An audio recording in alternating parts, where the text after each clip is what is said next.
Bismillah ar-Rahman ar-Rahim. Alhamdulillah wa salatu wa salam ala Rasulullah. So we start today with upholding the rights of Muslims and good companionship from the 40 principles, fundamentals of the religion.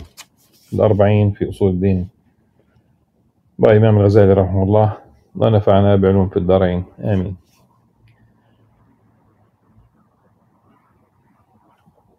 This is one of the pillars of the religion. Imam Al-Ghazali says, وَرُكْنٌ مِنْ أَرْكَانِ الدِّينِ. Since the meaning of the religion is traveling to Allah subhanahu wa ta'ala. And one of the pillars of traveling is good companionship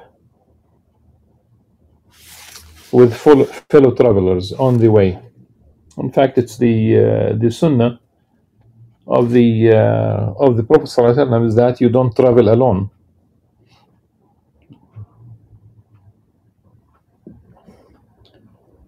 All creatures are travelers, and life passes along with them as the boat passes along with its passengers.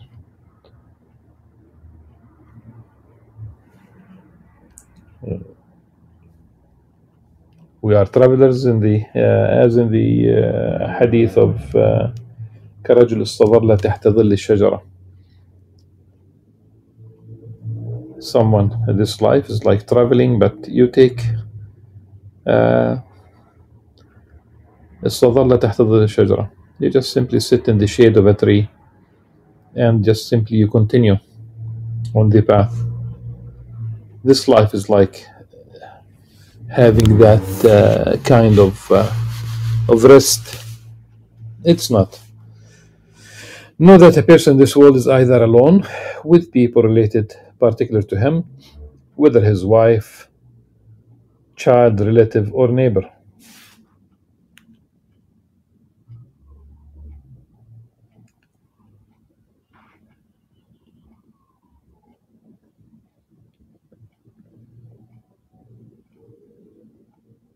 Or with the creation in general. These are three states: good companionship and the upholding of rights apply to all of them.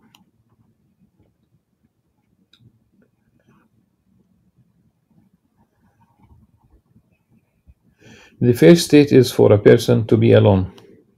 He should know that in himself he is a world, alam, and that his inner is comprised of various forms of creation whose nature and character differ.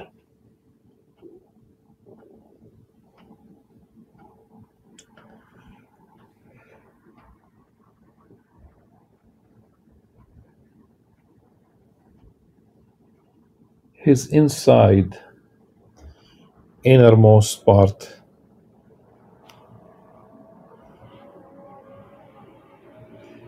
if he does not accompany them well, he has not upheld their rights and will be destroyed. The various types of inner forces are many. وَمَا يَعْلَمُ جُنُودَ رَبِّكَ إِلَّا هُوَ. No one knows the forces of your Lord except him.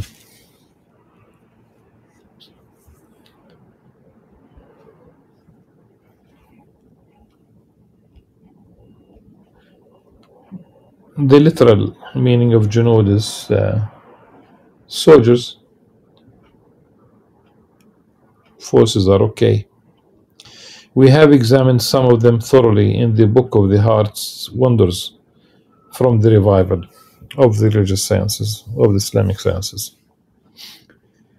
Now,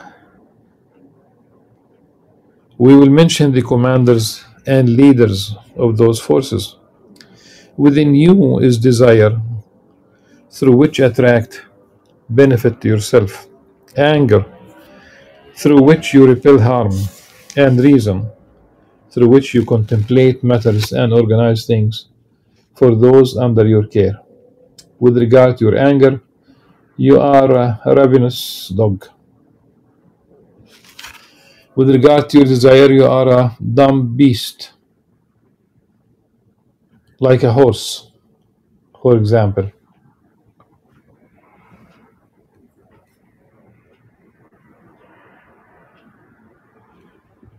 With regard to your reason, you are a king.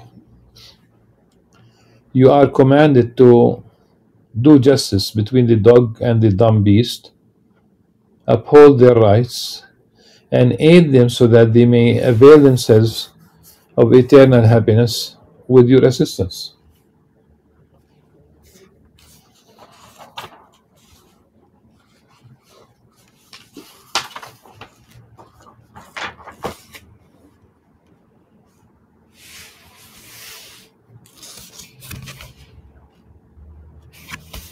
Um,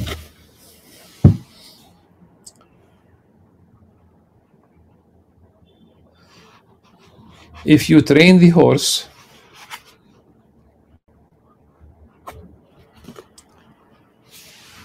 if you train the horse, tame the dog, and subject them to your dominion, then it will be easy for you to grab hold of what you seek. Your dominion, وَسَخَّرْتَهُمَا. If you read it للملك, it's dominion. But it should be read وَسَخَّرْتَهُمَا للملك, because he already named three, like metaphors, if you will. One of them is the king. So you cannot basically say it's dominion. That's a mistaken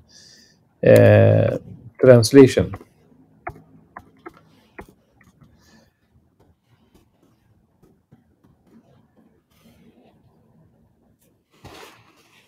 So it's not dominion.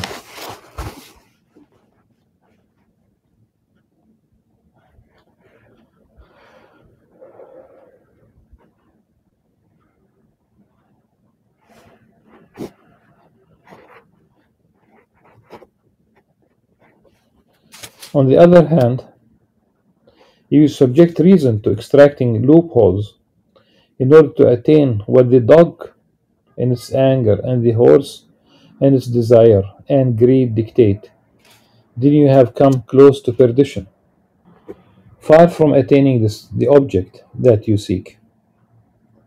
You have turned upside down and inside out, sinful and oppressive, because oppression is to put something in other than its proper place. If you were to see a person to whom a king, a dog, and a pig were made obedient, yet the king was constantly compelled to submit to the dog and the pig, would you not see him as being wrong and deserving of curses?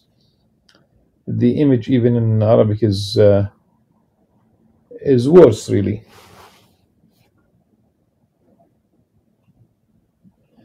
Yesjud. Yesjud. Okay? Rather than submitting to the dog and the pig, yesjud.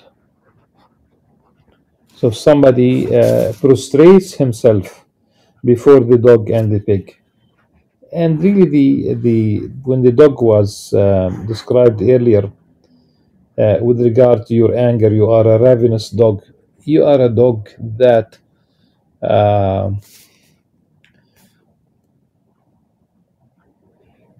more of a rabid dog, a dog that bites. Okay, عقور. Because ravenous is really about a state of hunger, really, but here is the anger. Even it does not fit. Anger and you say ravenous. No, anger and biting dog. Okay. If you were exposed to your state during sleep, you would see that he who obeys his desire and his anger is prostrating to a dog or a pig. Let me go back and read that paragraph again. If you train the horse, if you tame, if you train, if you tame,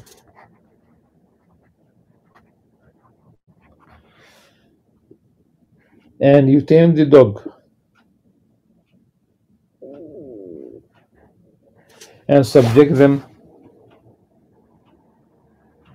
to the king rather than dominion, then it will be easy for you to grab hold of what you seek.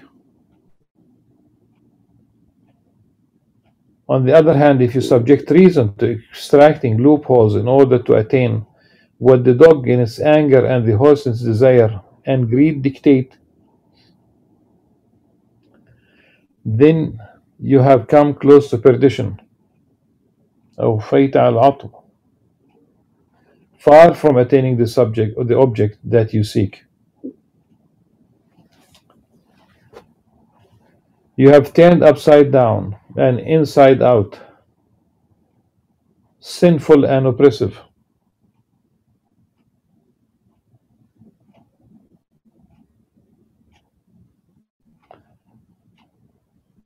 Because oppression is to put something in other than its proper place. If you were to see a person, to whom a king, a dog, and a pig were made obedient, yet the king was constantly compelled to submit to the dog, to prostrate to the dog and the pig, would you not see him as being wrong and deserving of curses?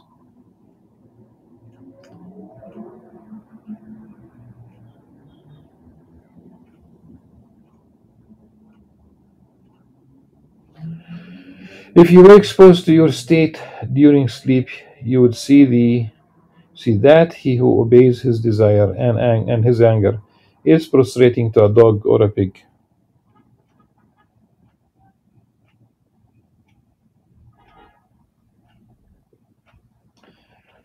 In the Arabic text,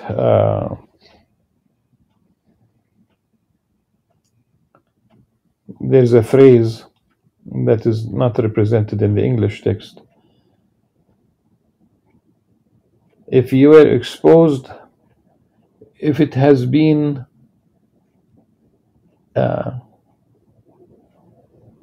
kind of unveiled to you during your sleep,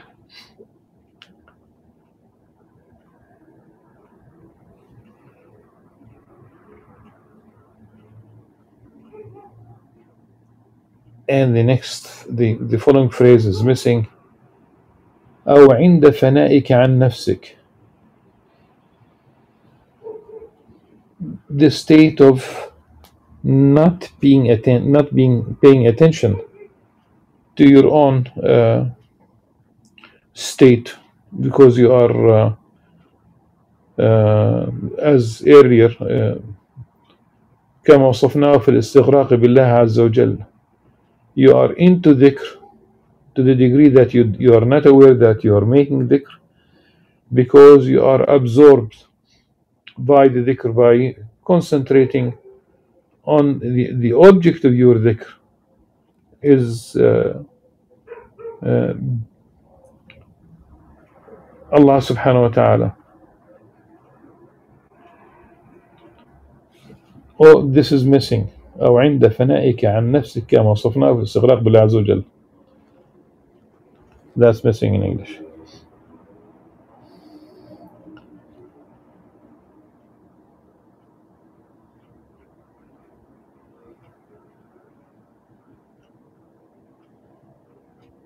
A dog is not a dog because of its form, rather because of its meaning. Likewise, you will see yourself after death, because meanings in the world of the afterlife are not a consequence of forms, but instead entail them. Each thing takes the form of an image.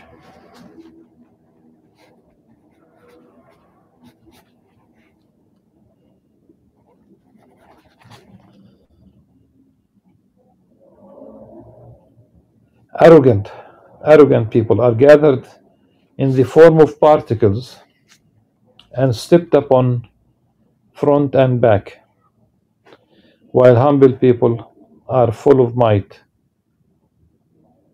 As for this world, it is the world of covering.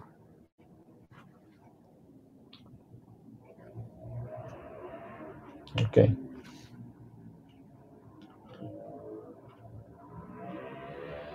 Okay. فيحشر المتكبرون في صورة الذر. They are still human beings, but very, very tiny, so that people will step on them because they were arrogant. And now they are abased in the form of particles. One of the meanings, at least, of الذر في صورة الذر. Okay, that could also be the size of ants, if you will. يطأهم من أقبل وأدبر.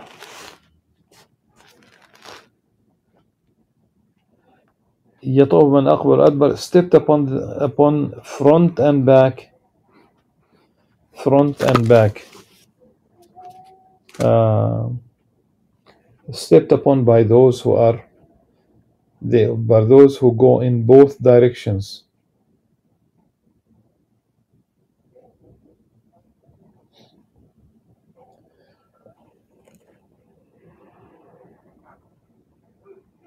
While humble people are full of might. Full of might, أعزاء, they are dignified, they are honored, they are so it's the opposite, aziz. As for this world, it is the word of covering, talbis, covering. The meaning of pig and dog might be put in the form of a human, so do not be fooled by it. For indeed, this will be exposed on the day when inner secrets will be brought forth. You must accompany your 3 companions well. Break the evil of your desires with the whip of anger. Break the extremes of anger with the tricks of desire, and use one to subjugate the other. That is extremely useful in seeing them both straight until they comply with reason and revealed law. Reason uses them wherever it benefits from them, just as the hunter uses the horse and the dog whenever he needs them and allows them to rest whenever he is free of need. To fully explain this training and the nature of this companionship would take so long, or take too long. We have mentioned it in the book of Training the Self from the Revival. The second state is keeping good company with the generality of creation. The least level of good companionship is to leave off offending or harming them. The Prophet ﷺ said, the Muslim is he from whom the Muslims are safe from his tongue and his hand. And that's basically the harm.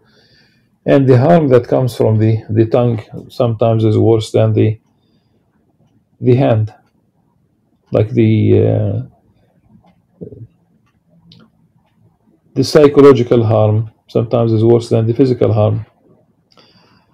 Beyond this, المسلم من سلم المسلمون من لسانه ويده. Beyond this is that you benefit them and do them good. The Prophet ﷺ said, all creatures are Allah's children. The most beloved of you to Allah is the most beneficial to his children. The previous hadith was narrated by Bukhari Muslim. This hadith, Imam Bukhari himself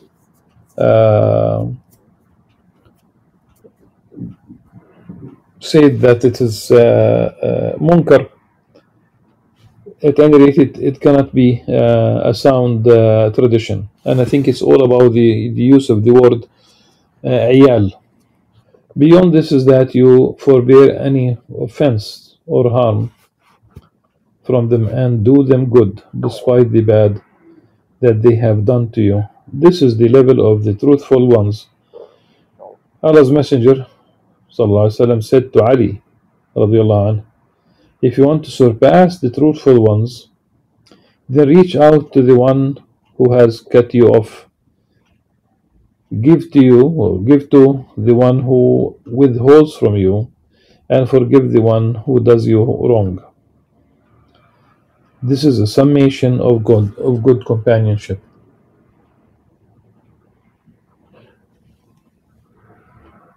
The details of the rights to be upheld are many. We shall give an unabridged account of them in the form of 20 practices.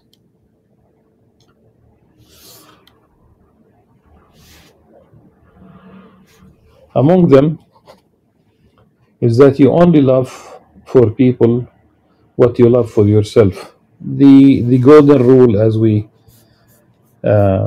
sometimes call it.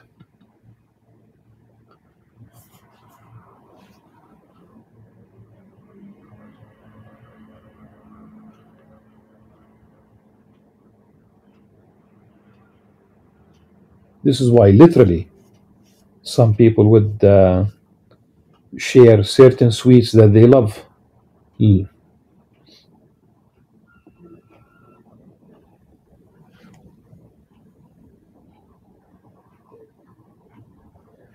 Among them is that you only love for people what you love for yourself. The Prophet ﷺ said, whoever is delighted by the thought of being far removed from hell, then his wish will come true if he testifies that there is no God but Allah, and that Muhammad is Allah's messenger, and gives to people whatever he loves to be given to him. Also, among them is that a person be humble with everyone and not boast to anyone, for truly Allah subhanahu wa ta'ala does not like any conceited, boastful person. If another were to act arrogantly with him, he should forbear it. Allah subhanahu wa ta'ala said, خُذِ الْعَفْوَ وَأْمُرْ بِالْعُرْفِ وَأَعْرِضْ عَنِ الْجَاهِلِينَ. Take the high ground of forgiveness, enjoin the good, and turn away from the ignorant.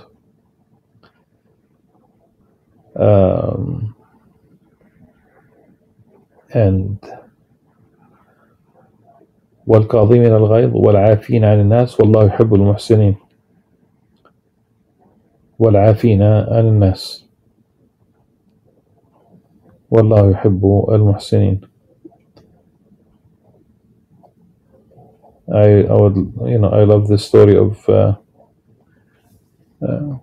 Iraqi professor of law, very respected, was a faculty member at the International Islamic University in Kuala Lumpur. And one day, someone, a Malay, riding a double-stroke motorcycle. Double-stroke motorcycles are pretty much, they have pedals. These are the cheapest modes of transportation. Usually have a whole family riding this bike. So he hit this professor, reared him like, and all over the world, if you hit someone from the back, if you rear someone, it's your responsibility. So the first thing is that والكاظمين الغيظ, he suppressed his anger.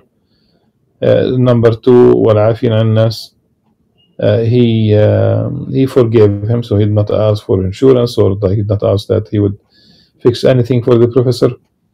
والله يحب المحسنين.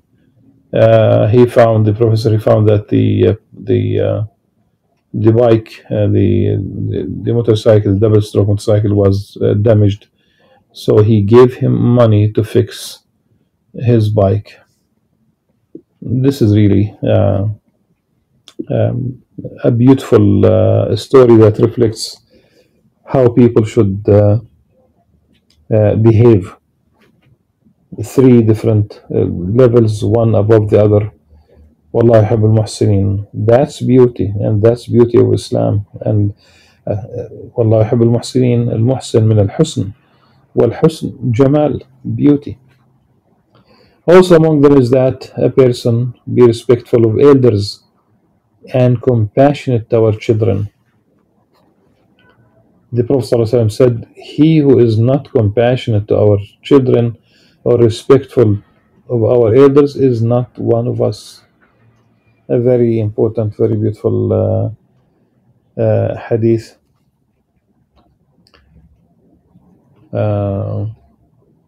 In fact, it's just like, may Allah subhanahu wa ta'ala bless your life, and may you have a beautiful elderly life, full of activity, with your mental powers and physical powers, and that you'll use all this for your own benefit in terms of the hereafter and the benefit of the ummah at large. You continue giving, but the idea is the best thing is respect. And there were so many examples, people carrying their own parents, making tawaf, just going through the circumambulating the Kaaba, and of course it continues in the past. This is way before the wheelchairs and electric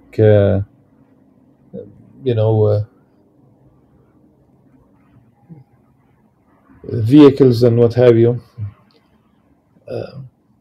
People would literally carry their own parents, and much more than this. The three persons who were stuck in the cave with the rock closing the entrance to the cave, one of them, he stood next to the bed of his parents, carrying the milk throughout the night, waiting for them to wake up so that he would give them the milk. Your parents must have spent many nights when you were a baby, crying, trying to comfort you, and especially your mom. This is why the Prophet ﷺ said to that young companion who asked him about who is entitled to his best companionship, he said, your mother. Then he asked whom, and the Prophet ﷺ for the second time said, your mother. And then for the third time, and the fourth time, the Prophet ﷺ said, your father. And I know that this is an extremely beautiful hadith, and but it's not restricted to parents, all elderly, and I would go even beyond this. And it's not restricted to Muslim elderly people. If we live with our neighbors who happen to be from amongst the people of the book, and there is no war between us, and then you would be. And also the Prophet ﷺ, even during war, you would leave the elderly alone. But it's really the showing some respect, and that will be also the best. It's good for everyone. Subhanallah. And with the children, it's the same. One should be compassionate to the children, creating space for them, safe space. The Prophet ﷺ also said it is veneration of Allah subhanahu wa ta'ala to honor the Muslim with gray hair. Yes. And he sallallahu alaihi wasallam said, and we finish with this hadith inshallah, and we probably will go back to these traditions. It's very beautiful to take care of the elderly, to respect them. He sallallahu alaihi wasallam also said, no youth honors an elderly for the sake of his age, except that Allah ordains someone to honor him in his old age. So it basically comes back to you. What you do in your youth will, inshallah, benefit you in your old age from this perspective. And some people complain to me, someone who retired from a company in Jerusalem told me once that he is not respected because of his age. It's the other way around, and this is sad. The elderly should feel that they are needed.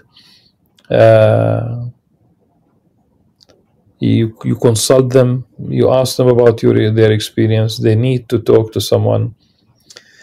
Greet them, be kind to them, respect them.